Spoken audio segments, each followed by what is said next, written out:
continue our discussion about Antarctica. And we're going to bring more information about what the Nazis were doing down there, what the Americans are doing down there now, what world everybody's looking for down there. Obviously, some of it's speculation, but there's a lot of weird stuff. The more you do research on this, the weirder it actually gets. Well, there's got to be something going on if you consider how much they're putting into it. Mm-hmm. You know, and how many people have been down there to check it out. When you consider the fact that it is still, an incredibly inhospitable place. Half the year it's completely dark.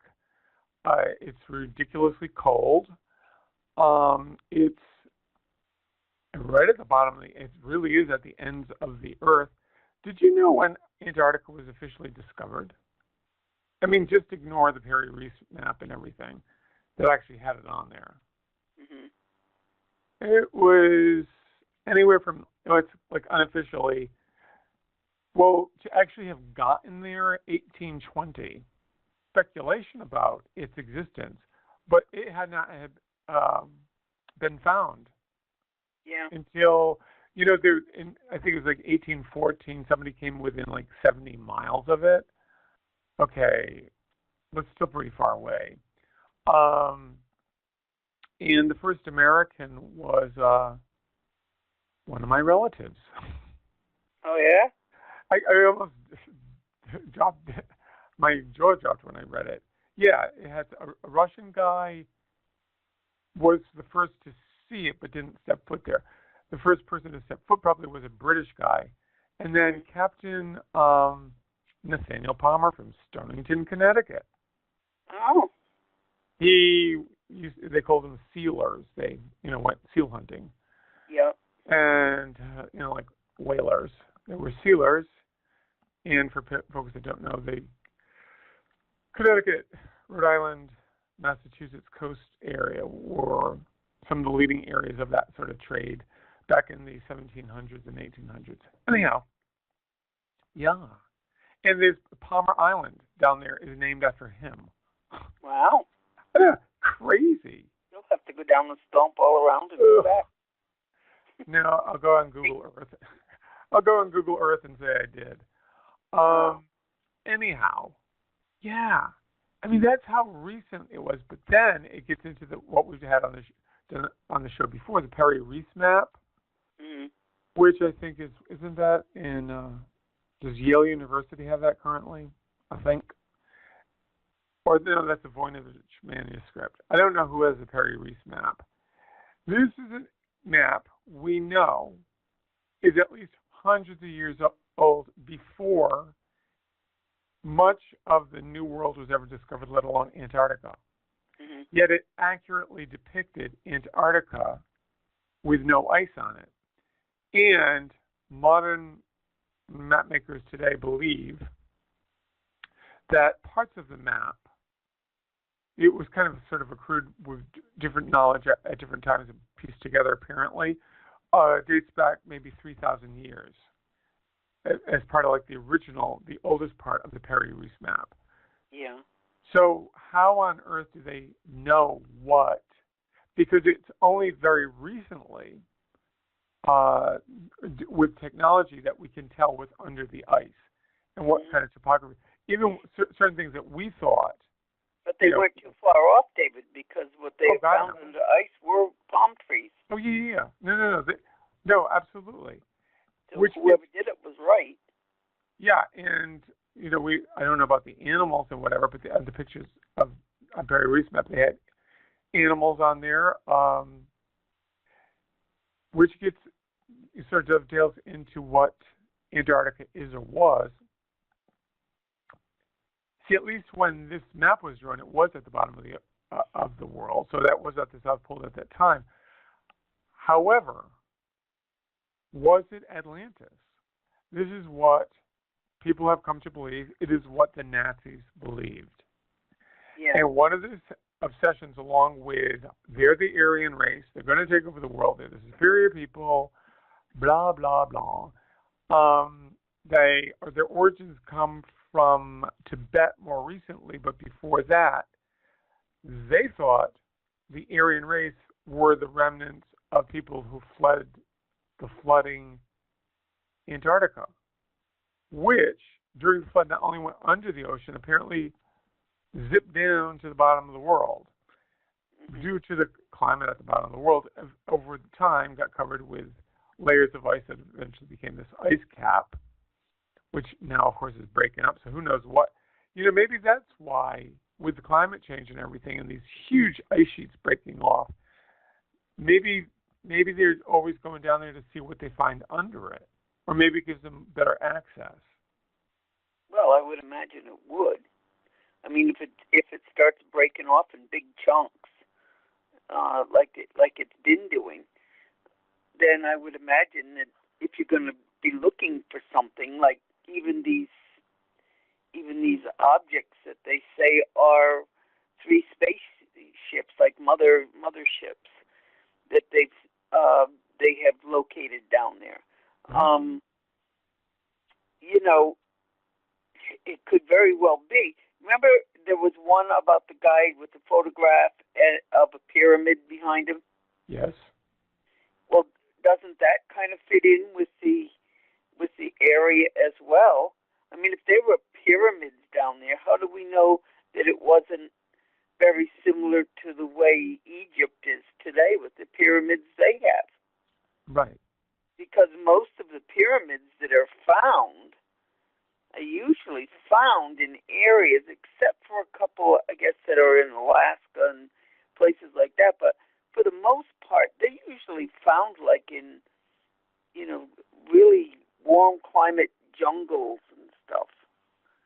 Right. So if that's true and they find pyramids there, they find palm trees, I mean, I think that kind of takes you back to the time, maybe of the early times of the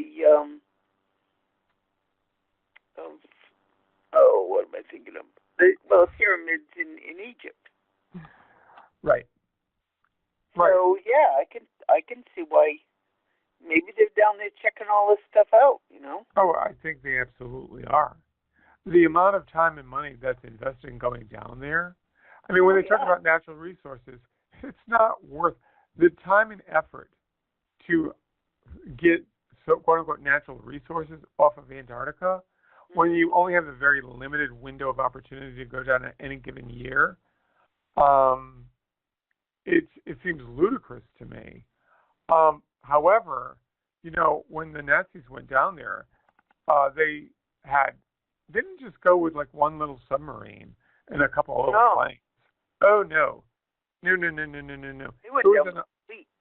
Oh, huge fleet. Could be up to 60,000 people that they took down there. They flew over and photographed and mapped out all of Antarctica, every so often dropping, I don't know if there were flags or whatever, but like to claim it for Germany. Kind of odd, but whatever. At that point, there was nobody to dispute it. They also, and we'll get into this as far as the secret societies that the Nazis had and utilized to sort of further their purposes and to try to seek out advanced technology, get an edge over the rest of humanity. Some of these secret societies and their information apparently was also brought down to Antarctica. So one of the things that people have done now that we have Google and Google Earth, which is, basically a satellite imagery that Google has pieced together, so you have basically the entire Earth mapped. And what they found, Judy, were, and you can get the coordinates. See if I can find them for you. It's real weird. They found what looked like 2 entrances or exits to massive caves down in Antarctica. And it looks like the top of it has it's almost like a clamshell covering. Kind of interesting. Yeah, and they're like 100 meters around, Mm-hmm. and about 30 meters, 30 meters. And then not too far from there is underneath, right underneath the ice, you can see the form of what looks like an oval type UFO. Right. So that's why they kind of wonder if they were the openings to bases for UFOs or, extraterrestrials or whatever. Right. Yeah, there's definitely something they there. went down there and investigated and went in there and checked it out and whatnot. Who knows what they found? Well, exactly, and this is where a lot of these stories come from that are only like secondhand, but they continue to leak out, especially these ideas about some of these things that are so big that vehicles of some aerial vehicles can't even get into these things. Who knows how deep they are, but supposedly some of these scientific missions, this is actually factual, that some of these scientific missions in these remote areas of Antarctica that have gone, they're all hush-hush, and, they have to get ferried around by, airplane pilots. And so they're used to bringing these guys to these places, and they drop them off. They can't look, and they have to leave or whatever. And by the way, there are areas, get this, there are no fly zones over parts of Antarctica. Mm-hmm. I mean, why? Not to protect the penguins. There's something, I know there's supposedly something about electromagnetics go really wacky. This again could have to do with, say, some sort of UFO base. I really do not know. But when they're flying across Antarctica, you have to take this circuitous route, which otherwise would make no sense. There's no other air traffic there. But apparently something big is going on down there. And so, I know this was last year where a scientific team came back. Some of the people were so screwed up they were evacuated to New Zealand, which is one of the two major routes of going to and from there. And most people do go through New Zealand.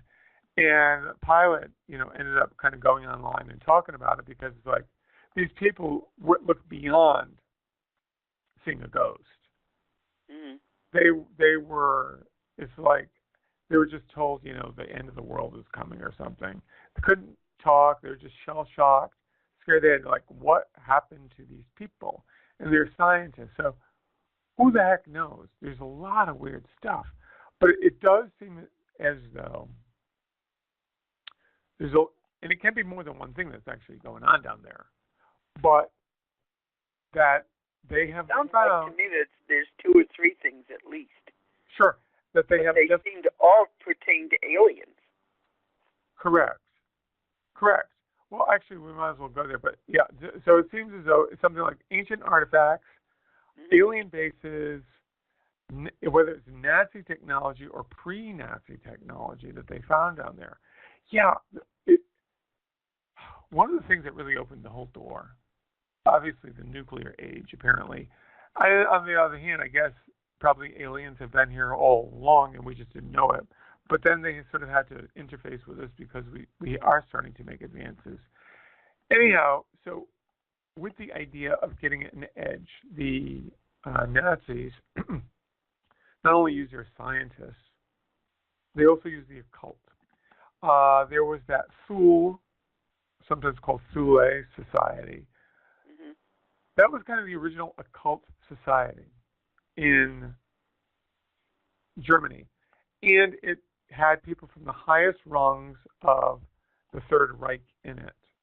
Okay, from that, supposedly, that morphed into partially, or the Vril, V-R-I-L, society, spun off from that. They were either related or one came out of it, but the Thule Society continued on. Were both the precursors to the wait, how do you pronounce that? Anonarby, I guess you'd call it. Anonarby is the name of this secret society that the Nazis invested gobs of time and money and research into. And these people were into the occult. They studied, but also science, the hard sciences, paranormal, the occult. They were constantly testing everybody and anybody's paranormal abilities to get them involved, with the ultimate goal of being able to use the occult means of contacting interdimensionals, aliens, whatever, higher powers, to get an edge in technology. And it supposedly happened. There were a couple of these people that worked for them, and they happened to be women. And apparently they were exceedingly gifted psychics, and they were able to contact what they believe was an alien race from the star system, what we call Taurus. Mm-hmm. And that's where they start to download really, really technical information. What's really fascinating was at the time, the Germans had the most advanced scientists on the planet. And what these psychics were bringing them was more advanced than anything they had thought up. And that's where these ideas of disc flying objects, like flying saucers, and using... They had built that one. Remember? They had built that ring, that cement ring that was... Yeah, the Nazi bell, yeah. Yeah, and this thing, they used to tie this thing in there or attach it somehow, and it could levitate and fly. But they,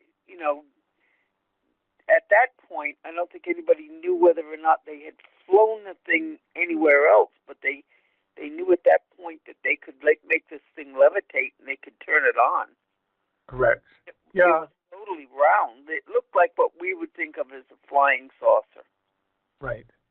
And they used these rotating discs and the use of magnets and magnetism to create these sort of like torsion fields where it negated gravity, so these things could levitate soundlessly. And that's what was reported. And it supposedly also warped the energy field around the UFO. So sometimes they were actually hard, I'll call them UFO, the flying saucers, very, very hard to see. And I don't know if they were able to go, maybe they're in some other dimension at this point. Who knows? But this was a big, big deal and core to the Third Reich. This whole occult thing was really big with the Third Reich. And they had to enlist the services, of course, Werner von Braun, he's very famous because he came over from the Nazis as a scientist to work for and start NASA. And he was the father of rocket science on the planet. That came out of Operation Paperclip. That's right. And so then you also had this inventor who was a world-class inventor. A lot of people that weren't familiar with him, Victor Schauberger. He is, what a brain he was. Also ended up coming to America. Anyway, they made use of his implosion theory. This guy over in Germany, he was like apparently the son of a forester. He grew up in the woods, farmers, stuff like that. And, even though, let's see, he was probably born, say, around, the late 1800s or something. So the world was pretty primitive when he was born. And he was not from a city. And so it was pretty primitive. And they had difficulty, chopping wood, moving big logs, deep in the forest. And he, somehow through the use of just air and water, he was able to create heat, light, and movement. So he somehow, with the use of water and air, he could create engines and move things. And so he was known for seemingly levitating things, moving large objects, stuff like that. Maybe that's how that guy who made the Coral Castle down in Florida, maybe that's how he did it, used this implosion technique. I don't know. Anyway, so he was co-opted by the Nazis and to be part of this whole secret society and to work on making these alien craft with the help of these psychics. And apparently they made great strides. There were many, many different models that they actually made. There weren't many people up to snuff with the technology, so it was hard to get pilots. All this was first generation. Nobody knew what this stuff was or how it worked. There was nowhere to take a crash course in flying a flying saucer. So apparently progress was pretty slow. But they were also working on atomic bombs and stuff. Oh yes, they absolutely were. They could use those on us, and that would be it. By the way, all this stuff kind of goes without saying, but it should be said, were to be weaponized. These were not for recreational purposes. They weren't for advancing society. They wanted them as super weapons to take over the world. Mm-hmm. And so, what's interesting is, in 1947 is when Admiral Byrd brought his own fleet. Not that it was his own, but it was the U.S. government fleet led by him. Yep. And they had surface ships, they had submarines, they had aircraft, all sorts of things at his disposal. Thousands of people went down. It was for a 6-month, as he said oddly, a military exercise. Again, what would you be doing there, especially right after the war? At that time, it was not common knowledge that the Nazis had even gone to Argentina, let alone Antarctica. So he went down there, and the reports are that, one, we know for sure it was cut short to only 2 months instead of 6 months, that whatever they discovered, whoever they discovered, there were reports that what we would now call UFOs or flying saucers coming out of the ocean, flying up into the sky faster than anything that we had. They were weaponized, what we'd probably call lasers nowadays, but they had beams, and they were just taking out our aircraft like nothing. They took down a destroyer. Yep. U.S. military were killed there. This is not like some secret fantasy. This actually happened. What could have caused that? And then, of course, we had to flee, otherwise we would have been absolutely destroyed. But they saw them, these flying discs that came out of the ocean. We had nothing that competed. And when he came back to debrief, the U.S. government, is when he said there's a society down there that can fly pole to pole at astounding speeds in one journey, no problem. Because at that point, remember, we couldn't fly that far. No. You had to be able to refuel somewhere.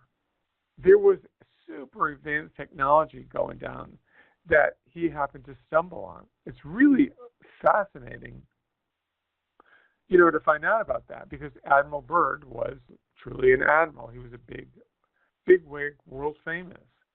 And it's just a major story. But again, that sort of all got hushed up. Didn't want people talking about it. Because the other thing was that he made it very clear. Whoever those people were the beings or whatever, were far in advance of anything that we had on Earth. As far as the weapons go, as far as the aircraft goes, who knows what else he saw or what he experienced? Because of course, they pretty much squashed him and kept that under wraps. One thing I also had wanted to say, Judy, was this Anarby, as it's spelled, that secret society out of Russia that was in the occult. The word translates to legacy of ancestors. Okay, so what they were doing, they had this belief system that people were actually more advanced in our history than they were, at the time of the Nazis. So, say in the 1920s and 30s. Now, that's a very kind of advanced thought that our ancestors were actually more advanced than we were, because even when I grew up, I was not alive during the war. So post-war, we just thought humans were cavemen. They sort of worked their way up, and then they put on clothes and lost their hair and kind of got advanced a little bit, but it's been like a line, a straight line upwards. Not according to the Nazis. So again, they used all these psychics with the idea of accessing ancient information on the Earth, finding out where they were, where they could access it, and also use psychics to, in that realm, go ahead and access it.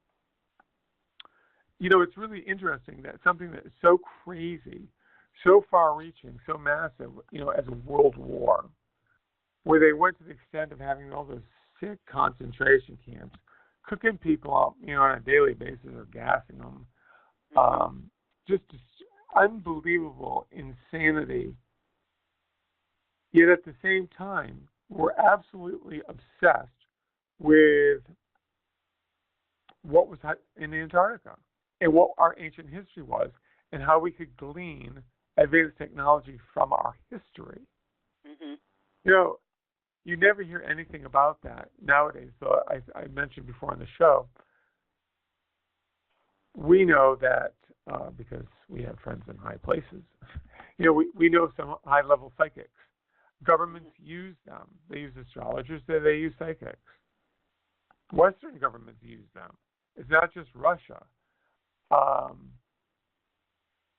this goes on. And, the Nazis used the occult big time. And in fact, the U.S. government, of course, with their, something to do with snow, I think. Because it was just Stargate. That Stargate project that they had. They also tested the aptitude of, a lot of people in the military for psychic development and psychic aptitude. And there was that, and I bet they still use them. They use psychics to, for instance, find out what the enemy's up to, find where spies are, where some of our, people that have been taken, where they could be, all those sorts of things. And all that remote viewing went on. Yeah. Well, we were told that a lot. We should, and they still do it. Mm-hmm. They absolutely still do it. So this is nothing new that, major society. It doesn't surprise me that they would think of, the way that they were so into researching whether you want to call it the occult or into ufology or any of that kind of stuff. That doesn't surprise me because now we're getting into this, and this has just really been updated this last year. And in the last 3 or 4 months, there's this big thing going on there about going in and that they have found motherships. Right. And that this will change everything as we in the world know it. It's going to change everything because we're going to find out. I mean, these ships are 55,000 years old or something. That's the theory. Yeah, that's that theory. But I mean, if they are, and we're only about 2,000 years old. But anyway, we're actually much older than that. I mean, there's been humanoid beings here for a very long time. Absolutely. And many, probably many different types of us here.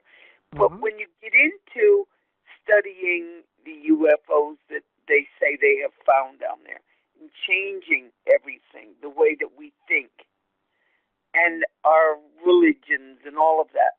Well, if they found something like that, and they found that these beings were these elongated skulled beings that they say they have found, that these beings that were 10 to 12 feet tall, those big motherships were filled with smaller ships, and then they've been taking a lot of artifacts out of there to put aside, and yet they say what they're going to do with that is they're going to replace them when it's time for the people to know, and they will have, like the heads of religions and the heads of, you want to call it one world group there, and different heads of different countries and all of that, and they're going to have them come see it. It will be announced as to what they have found, and if what they have found is something that is alien, and it shows that it has somehow advanced our civilizations, and that this alien being is possibly part of us. Mm-hmm. Yeah, I mean, I think everybody would be amazed, and I think it kind of goes along with what they had been looking for before, and now it seems, David, that they may have found it. They may have actually found the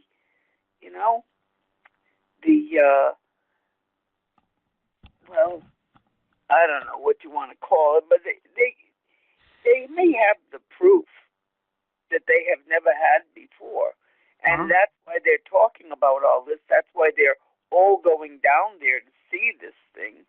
That's why you've got presidents going down there. You've got, all these different heads of states. And I mean, John Kerry went down there. And, even the Pope had a meeting and said, that there's something going on, and again, people went down to investigate and everything.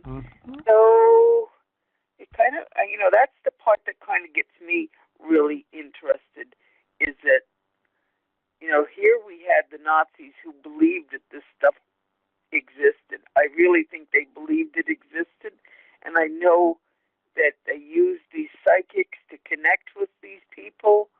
Maybe they didn't have to go into outer space to connect with them. Maybe they could just connect with them down there in, Antarctica.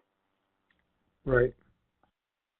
But it is kind of eerie that all of a sudden all this stuff has come to the front, and it looks like these are alien craft. And if they are, and they're that old, that's older than our Bible. Oh, for sure.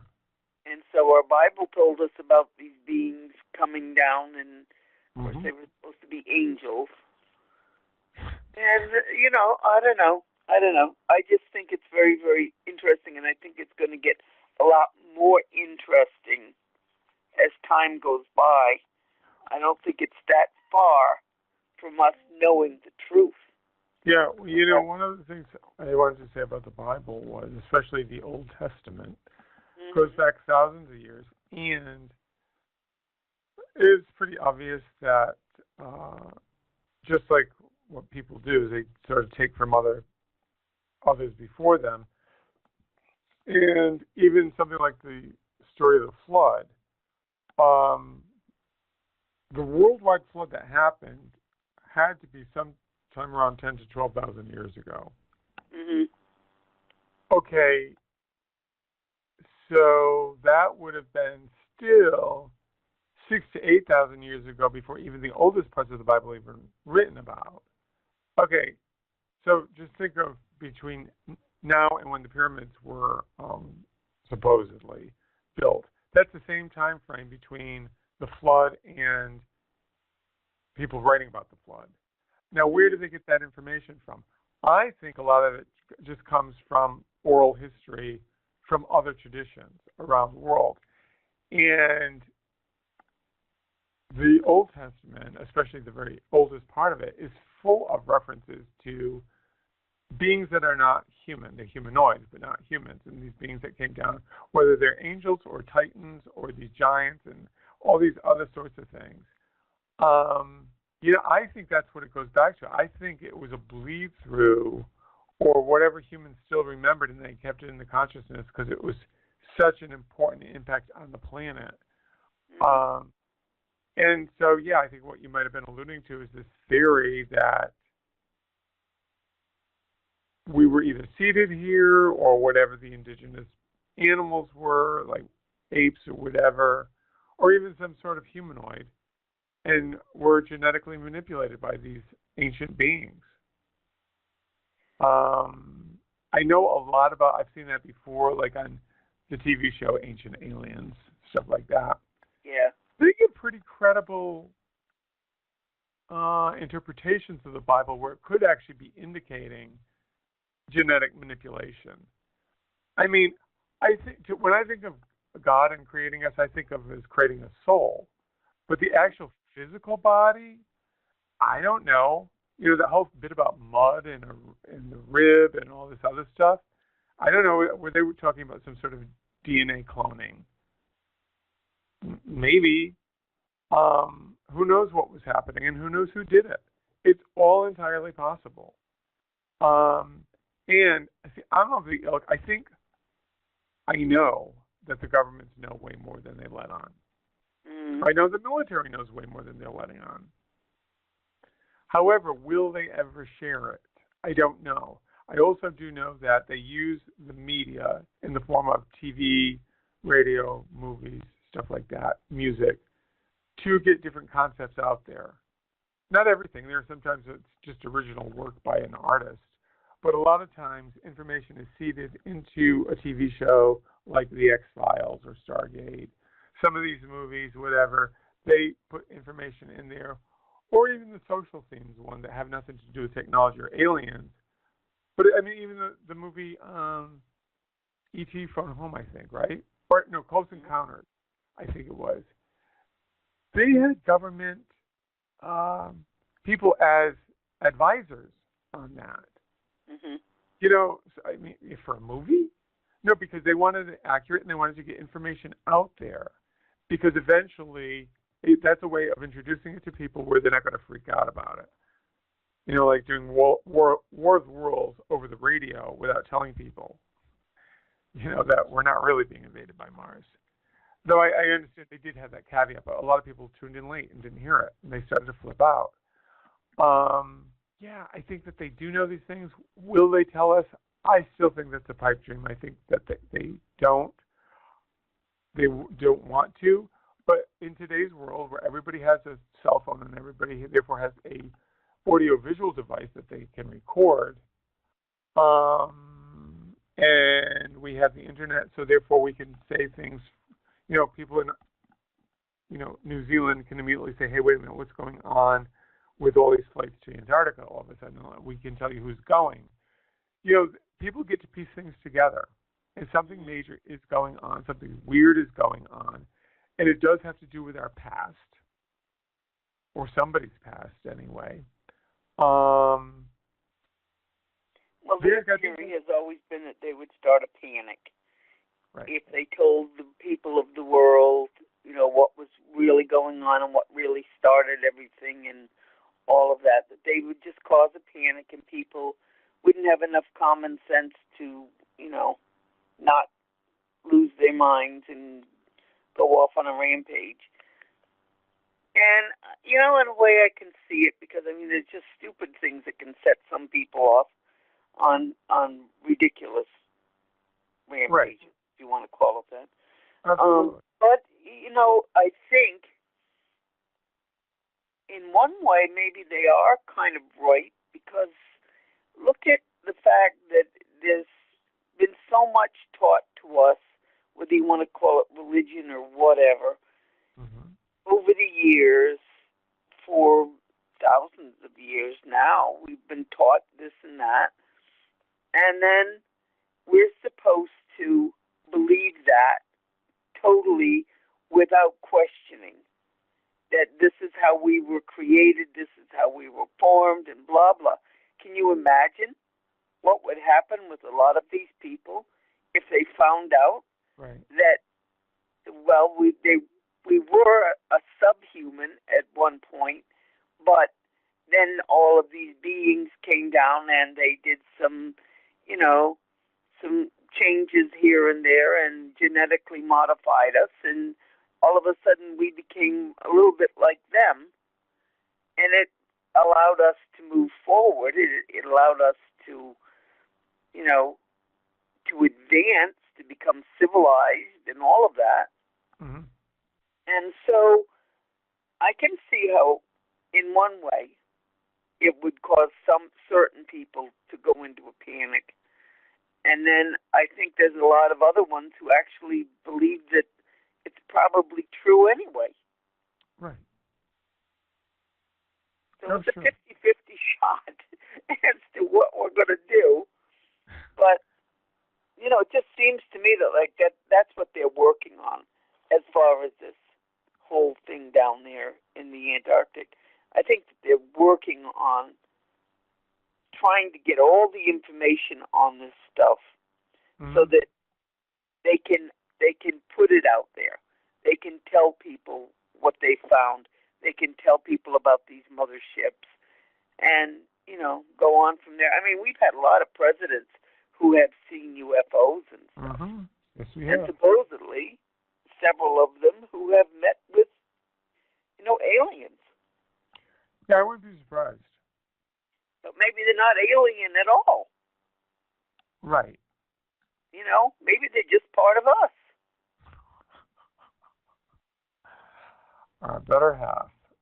Yeah, anything is possible, especially if, these beings have supposedly been using Antarctica as this outpost for maybe even longer than humans have been around.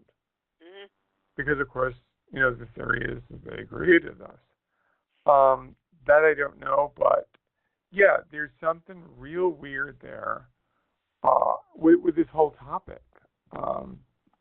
The whole aliens and how ancient it all is. It would be nice, however, to get an accurate timeline about what our history actually is. And then move on from there. But just know, okay, what are we? Were we, like all these mutations in our DNA, how did they happen? Are there any instances of people having their genes mutate? I don't know. I mean, I never just really think about the fact that why is it we don't use but just a small portion of our brain cells? Right.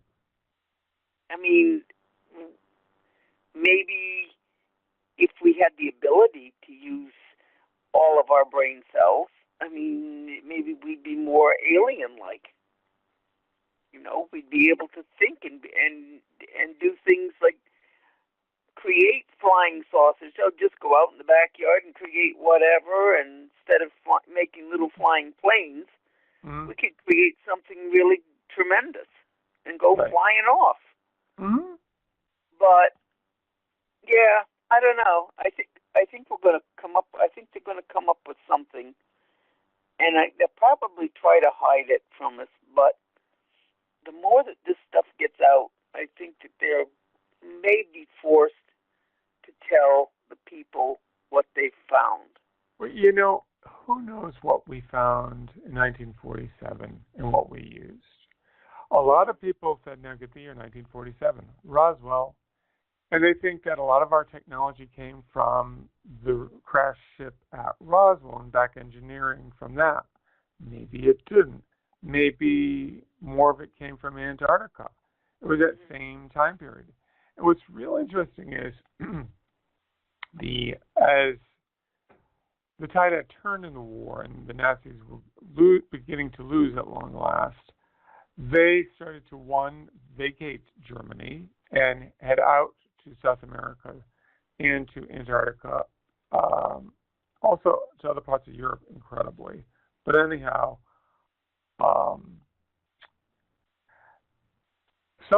they also destroyed some of their libraries, especially the secret societies.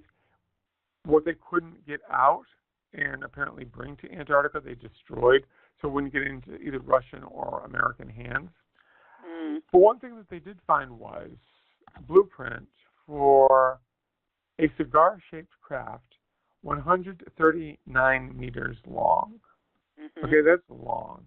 It's longer than a football field, by almost half. And it was called Andromeda, and it also had those the small discs, flying discs, the small UFOs, on them.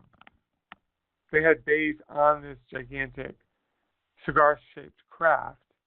Now, interestingly, the cigars are very common in the, for those who are, I'll say, fortunate enough to see them.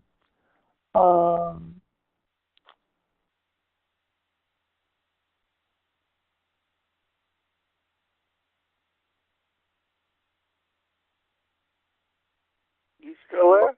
Oh, I am. I'm sorry. Sorry about that. I was just trying to compose my thoughts about it. Oh, I thought I lost you. No, I'm still here. Sorry about that, folks. Anyway, I think I got abducted by an alien there for a second. Oh, your thoughts.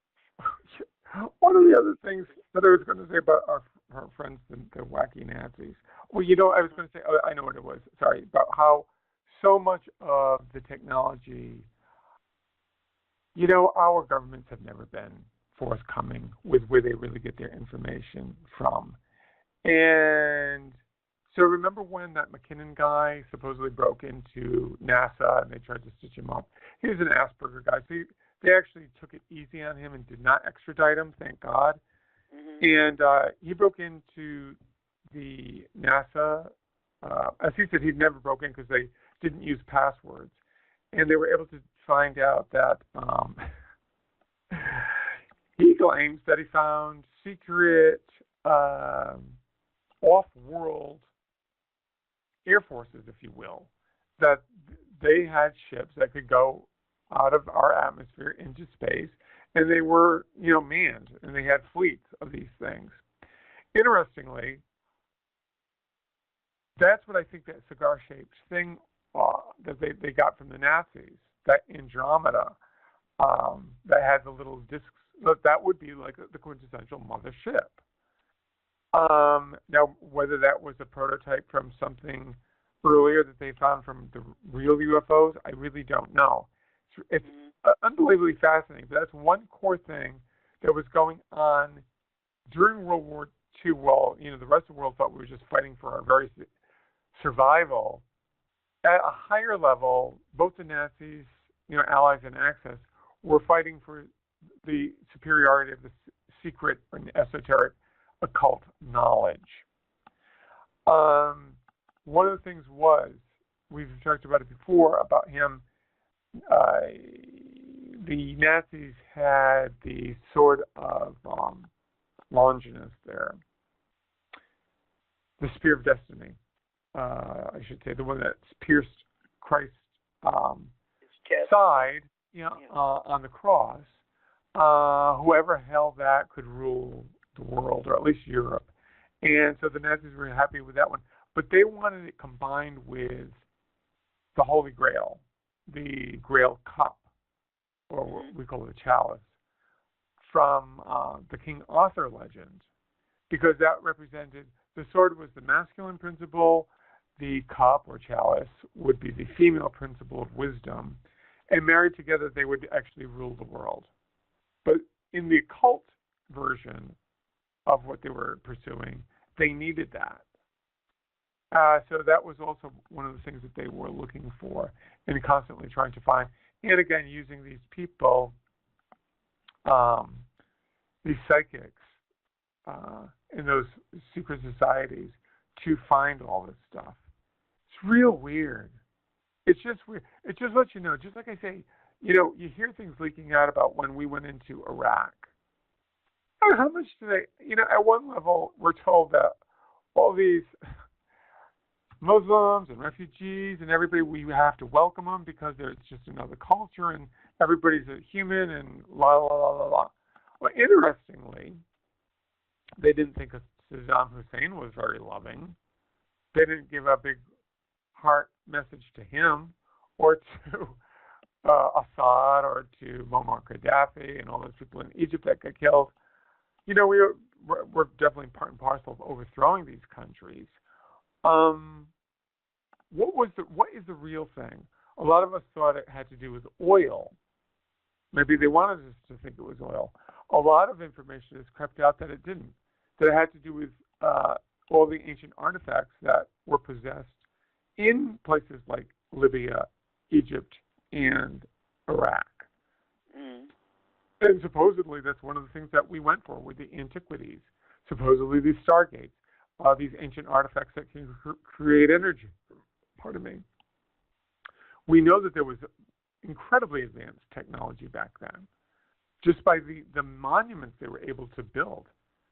People say, the slaves built the pyramids. There's no indication that slaves ever built the pyramid. it's just a massive, massive, massive undertaking. And when in the 70s, when the Japanese tried to duplicate it using just a scaled down tiny pyramid, they couldn't do it. That's with modern technology, they couldn't do it. It's absolutely amazing. So, a lot of times we think whatever's going on, it's, what do they call it, wag the dog or subterfuge, red herrings, whatever the metaphor is, there's always something more going on. And, unless you're one of the elites, we're always the last to know. But a lot of the stuff leaks out quickly nowadays. You don't have to wait. How long ago was World War II now? 75 years? It's a long time ago. Yeah. It's crazy how, when I think about how, I was born in 1959, so it wasn't all that long before my birth. And yet, when I was born, because I was born after it, when people would talk about it, it's like, that's ancient history. Who cares? The war's over. Why do people go on about World War II? Well, they still do, and it was more than just fighting for our freedom. There's, as it turns out, there are always these secrets and all these different levels of things going on. And clearly that goes on today with geopolitics. I have no idea what there is about the Middle East, but just like the Antarctica, it's got to be worth a lot because governments have taken a lot of resources and human life to try to get it and gain control over it. Mm-hmm. So whatever it is, it's very powerful. At least they believe it's very powerful. I also wanted to throw out there, sometimes, because you read these articles, hear these different podcasts, people talk about these things, and they're talking about the Antarctica, right? Mm-hmm.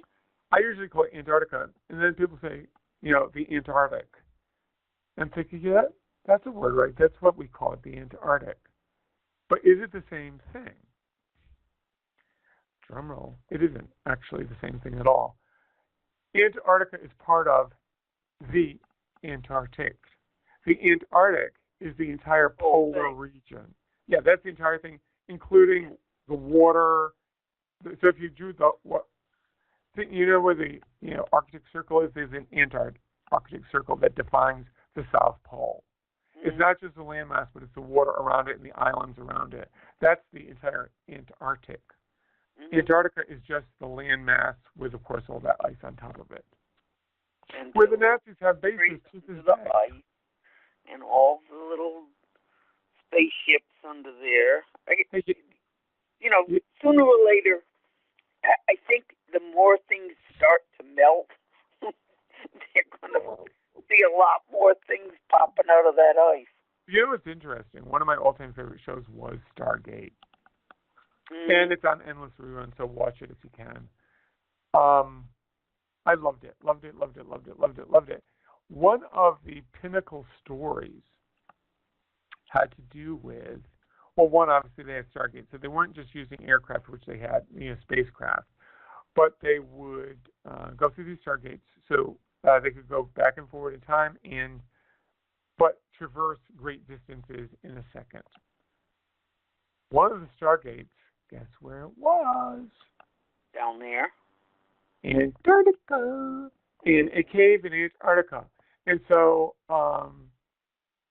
the two people, Jack and Samantha Carter. Oh, yeah.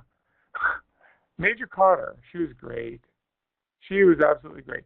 So the two leads, they end up down there. They have no idea. They don't think they're on Earth at all. They're like, oh, God, we're in this ice cave. And one of the guys, Jack, who was the leader, was severely injured, and they thought he was going to die. So he's like, you got to go for help. Whatever you can find, get out of here. So she climbs up through the cave and finally, virtually dead herself, gets to the surface. And she's like, oh, no, it's an ice world. The whole thing is ice. Anyway, it turns out she was in Antarctica. Yeah, see? Which only goes to show you. That's what the aliens thought when they got stuck under the ice there. Right, when they went through the Stargate. But could it be that the government already knew that? And that's why they seeded it into that show, because that was one of the shows, like X-Files, that had government um, uh, people who were helping advisors, giving them ideas for the show and ideas to introduce to people. And so that was one of them, actually. They did focus on Antarctica. Luckily for them, of course, back in their ground base, which is in a mountain, of course, inside a mountain in Colorado, they were tracking them, and they found out hadn't gone anywhere, but they were still on Earth, and they were able to actually rescue them. But it was a fascinating, absolutely fascinating few episodes. The whole thing about Antarctica, and there was a Stargate under there. When I think about it, that's what we're talking about.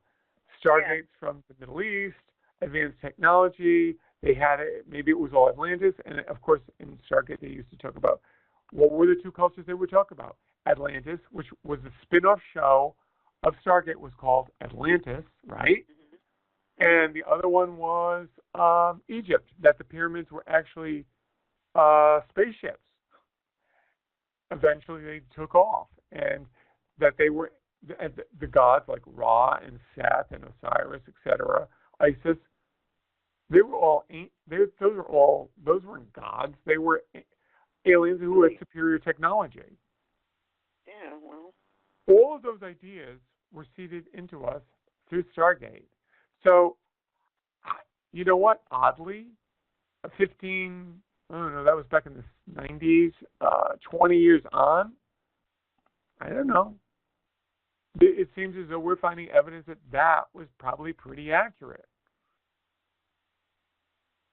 I guess we'll find out. One way or another. Yeah, it's just, and the interesting thing is that there seems to be a little bit more and a little bit more and a little bit more being leaked out at a time. Correct. It's not like it's a big balloon story and whatever.